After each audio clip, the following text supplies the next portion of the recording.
मंत्री और अमेठी की सांसद स्मृति ईरानी ने आज रायबरेली के सलोन विधानसभा क्षेत्र में महिला खेल कूद और मैराथन के विजेताओं को पुरस्कार वितरित किया है। इस दौरान उन्होंने भाजपा के कुनबे में इजाफा करते हुए एक ब्लॉक स्तरीय पूर्व कांग्रेसी नेता को भी पार्टी में शामिल कराया है। कांग्रेस के पूर्व ब्लॉक अध्यक्ष रहे राहुल देव सिंह को भाजपा में शामिल कराते हुए स्मृति ईरानी ने राहुल गांधी पर चुटकी भी ली। स्मृति ईरानी ने कहा कि उस राहुल के बारे में तो पता नहीं, राहुल के साथ आज मैं इस मंच को साझा कर रही हूं। इस दौरान स्मृति ईरानी ने अपने 5 साल के कार्यकाल में कराए गए कामों की फेहरिस्त जारी करते हुए कहा कि यहाँ जो 50 साल में नहीं हुआ वो मैंने 5 सालों में किया है और जनता की अपेक्षाओं पर खरा उतरने की कोशिश करते रहे हैं।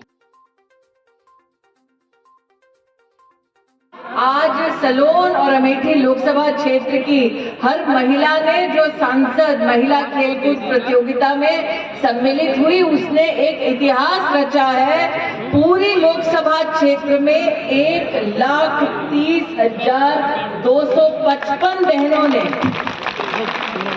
पुनः कहती हूँ, पूरी लोकसभा क्षेत्र में 1,30,255 बहनों ने खेल कूद प्रतियोगिता में गांव में न्याय पंचायत वार, ब्लॉक वार, विधानसभा वार और लोकसभा में अपनी प्रतिभा को राष्ट्र के सम्मुख प्रस्तुत किया है। ऐसी प्रतिभाशाली बहनों को ये मंच प्रणाम करता है और विशेष रूप से आपका वंदन एवं अभिनंदन करता है। मुझे ये कहते हुए गर्व है कि पिछले वर्ष जब हमने प्रधानमंत्री नरेंद्र मोदी की प्रेरणा से सांसद खेलकूद प्रतियोगिता का शुभारंभ अमेठी में किया, तब पंजीकृत हुए थे कुल 1,16,000 खिलाड़ी और जिन खिलाड़ियों ने सहभागिता दिखाई वो थे 1,11,000। जी आप हमारे प्रभारी हैं। प्रधानमंत्री जी बार बार कहते हैं कि हमारे देश की बेटी, हमारे देश की महिला पुरुषों से कम नहीं। हमको लगा कि रिकॉर्ड पिछले साल स्थापित हुआ 1,11,000 के चलते, लेकिन सही रिकॉर्ड तो आज स्थापित हुआ है जब पूरे लोकसभा क्षेत्र में 1,30,055 बहनों ने 1,30,255 बहनों ने खेल कूद की प्रतियोगिता के माध्यम से समाज को एक अनूठा संदेश दिया। ये संदेश क्या है? 16 से लेकर 30 वर्ष की आयु तक बहनें और संघ 30 वर्ष से 50 वर्ष की आयु की बहनें। यहाँ इस मंच पर कुछ बहनों को हमने इनाम दिया, सम्मान दिया। तो जब मैं उनसे धीमी आवाज में बात कर रही थी, मैंने पूछा कि बहन ने किस खेल में भागीदारी दिखाई। तो जो 30 साल से 50 साल की उम्र की बहन है, उसने कहा दौड़ में मैंने हिस्सा लिया। मैंने कहा दीदी 100 मीटर दौड़ी हो? कहीं नहीं, पूरा किलोमीटर दौड़ी हो। तो हम कहे भाभी कैसे दौड़ी हो? कहीं जिस साड़ी में आए उसी में हम दौड़े हुए थे। हमने दिखला दिया कि भले ही हम गृहिणी हैं, लेकिन जब प्रतियोगिता की चुनौती अगर आए तो हम उस चुनौती से नहीं घबराते, संस्कार भी लेकर चलते हैं, सभ्यता का ख्याल भी रखते हैं और खेलकूद की प्रतियोगिता में भाग लेकर हमसे कम उम्र की बेटियों को ये संदेश देते हैं कि उम्र चाहे जो भी हो, अगर संकल्प ले लिया औरत ने तो वो सफलता की चरम सीमा तक पहुंच ही जाती है। इनको पता है दीदी सरल सभ्य भाषा में बात कर सकती हैं, सरल सभ्य भाषा में बता सकती हैं क्या संभव है क्या नहीं संभव है।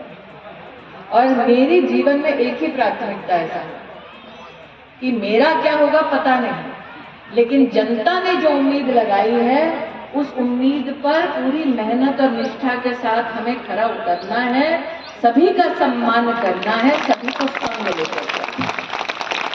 इसलिए आपने दिनकर की कविताएं सुनाई, मैं अटल बिहारी वाजपेयी को थोड़ा याद कर। पंडित अटल बिहारी वाजपेयी जी ने कहा था, और शायद ये उस वाले राहुल को समझ ना आए, इस वाले राहुल को तो समझ आ ही जाएगी कि आहुति बाकी यज्ञ अधूरा, आहुति बाकी यज्ञ अधूरा, अपनों के विघ्नों ने घेरा।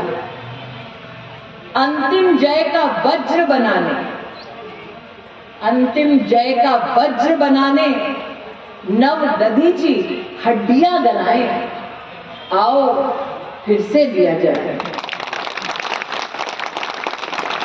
जिस पार्टी की शुरुआत हुई थी दिए से और जिसकी लौ में प्रस्फुटित हुई एक ऐसी संभावना कि अगर साधारण नागरिक चाहे तो साधारण परिवार के लोगों को सेवा का मौका दे सकता है, और वो नागरिक जब एक साधारण परिवार के व्यक्ति को सत्ता में सेवा करने के लिए भेजता है, जब संसद, सांसद और सरकार में समन्वय होता है तो 26 सड़कें भी बनती हैं तुरंत, 1,30,000 महिलाएं दौड़ में भी भाग लेती हैं, और विवेक सिंह जैसे नेता फिर इसी रायबरेली में एक वर्ष में 90,000 कोऑपरेटिव के नए मेंबर भी बनाते हैं। जो असंभव था वो संभव मोदी ने कर दिखाया। इसलिए आज मैं सभी से कहती हूँ कि नरेंद्र भाई आज पश्चिम बंगाल में हम सबकी आवाज सलोन विधानसभा से विशेषतः महिलाओं को संबोधित करने वाले हैं। हम सबकी आवाज जाए उन तक। हमने साल 2014 और 19 में कहा था अब की बार मोदी सरकार, आज हम कहते हैं फिर एक बार मोदी सरकार।